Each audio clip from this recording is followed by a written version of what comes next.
Sa diha nga nabanhaw pa uban ni Kristo karon maglakaw na kas kabaguhan. Even so, we also should walk in the newness of life. Dahil nabanhaw si Kristo, nabanhaw ikaw, muna karon maglakaw ikaw sa kabaguhan sa kinabuhi. Sa una, we are slave to sin. Karon we are slave to righteousness. Sa una, kung mubuhat ka maayo. Kung ikaw mo simba, kung ikaw mo buhat og something nga dalaygon ang imong motibo aron ko dawaton sa Dios. Aron ko pasayloon sa Diyos. Aron ko meritorious in the sight of God. But sa diha nga nabanhaw ikaw nga glorious. O sa diha nisugod ka pag kinabuhi nga bago imong motibo. Nisimba ka because you love God. Ang Ginoo to dito,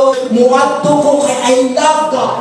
Hindi ko maadto sa simbahan, aron ayoko ko sa Ginoo. Ang motibo nimo, I go to church because I love God. Muadto ko sa simbahan because I want to fellowship with God. Ako ning buhaton ko sa kamaayo nga buhat. The motive now is God. The glory of God, our love of God, our expression of dependence and even submission to God. Mangutana ko ninyo.